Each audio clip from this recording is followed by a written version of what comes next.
La microbiologie est une science, tandis que le microbe n'en est que l'objet microscopique, qu'un gabarit insignifiant n'empêche pas de manifester des propriétés biologiques parfois néfastes et au-dessus de nos forces. Or, voici un ouvrage au format et au volume plutôt modeste, 66 pages, mais qui véhicule les notions fondamentales de cette science, réduite ici aux seules bactéries, dans un langage simple, dicté par le lectorat grand public et par la longue expérience pédagogique de l'auteur. Ce n'est toutefois qu'une incursion, nous dit le professeur Sow, une incitation à une prise de conscience accrue d'un monde qui aura perdu ici doublement son invisibilité. D'une part, grâce à un artifice typographique, les guillemets, que l'on qualifie d'ironique en ce qu'ils enlèvent au mot invisible sa signification littérale. D'autre part, au moyen d'un appareil d'optique, le microscope, qui nous en a révélé la face cachée depuis le XVIIe siècle. Dans sa forme, l'ouvrage est structuré en 3 chapitres consacrés respectivement au monde microbien, à la vie des bactéries et à nos relations avec le monde microbien, notamment celui des bactéries. En s'appuyant sur une explication de texte, des photos et des dessins à caractère illustratif, le professeur Sow nous livre le fond condensé d'une discipline qu'il a fini de maîtriser.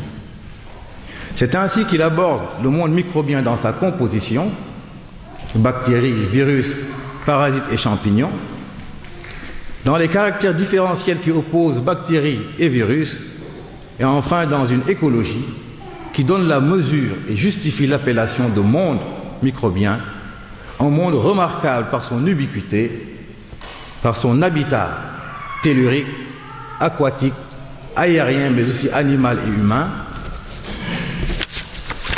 par ses propriétés biologiques dont l'homme et l'animal peuvent pâtir ou au contraire tirer profit dans divers domaines tels que la dépollution des milieux qui nous environnent, l'agriculture et l'agroalimentaire, la biotechnologie, etc.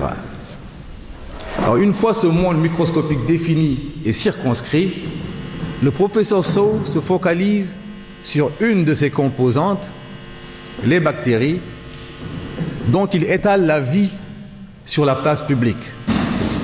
Il parle de leur anatomie en les déshabillant enveloppe après enveloppe pour dévoiler leur intimité et nous mettre devant un gène qui scelle et recèle l'essentiel de l'information génétique.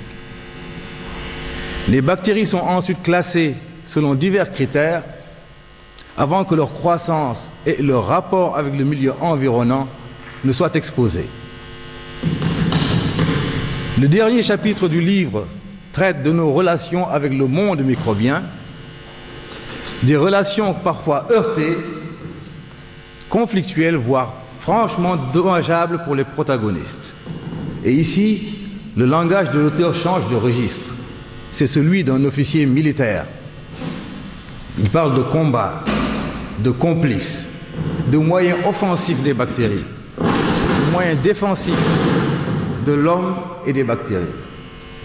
Et de part et d'autre, les belligérants mobilisent les armes chimiques et biologiques dont ils sont naturellement dotés.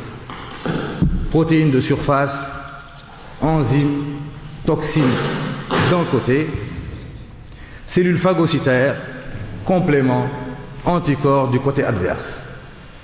L'équilibre des forces en présence est précaire. Il faut trouver des secours extérieurs. La bactérie peut compter sur un allié viral qui échappe au microscope optique, le bactériophage, capable de lui administrer une injection dopante de matériel génétique.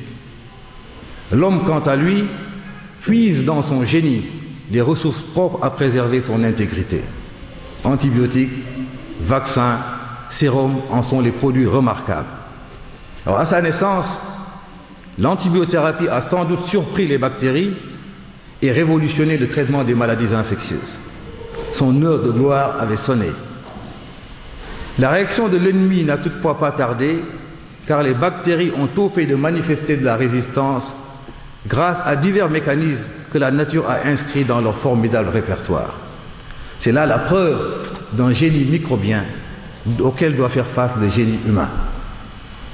Alors, avant de conclure cette présentation de l'ouvrage, je voudrais relever dans la terminologie utilisée quelques vocables qui sont susceptibles de dérouter le lecteur profane. En effet, il est question de flore, de culture, d'écologie et même de germe, si bien que le curieux pourrait légitimement se demander si cette science est celle du naturaliste, du botaniste ou simplement de l'horticulteur. Je voudrais par ailleurs rappeler que cet ouvrage peut être considéré comme une version simplifiée et un condensé de la première partie du programme de bactériologie à l'intention des étudiants.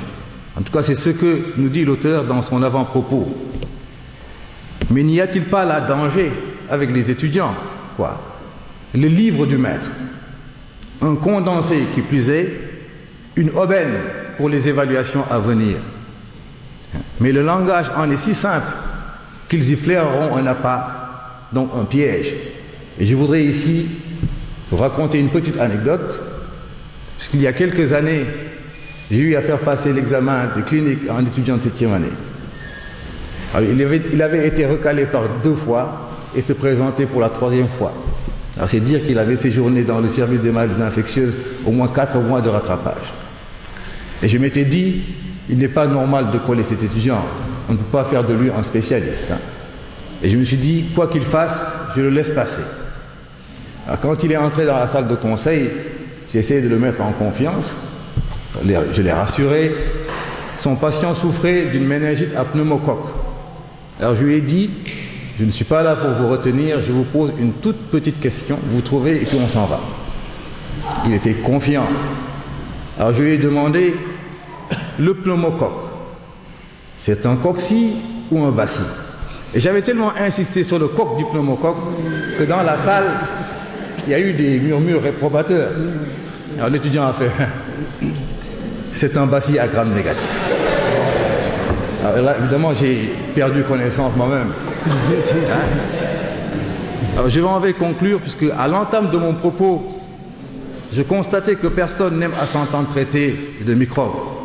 Pourtant, nombre de chercheurs sont entrés dans l'histoire sur le dos d'un microbe auquel leur nom est resté attaché. C'est là comme une carte de visite vivante léguée à la postérité. Alors des bactéries en particulier, je retiendrai que Van Leeuwenhoek leur a fait perdre leur invisibilité, Fleming leur invincibilité, la science leur anonymat et une partie de leurs secrets. Et aujourd'hui, le professeur Sow nous en fait parcourir le monde en 66 pages et dans un format de poche. Alors je dis bravo à notre collègue et ami. Je vous remercie.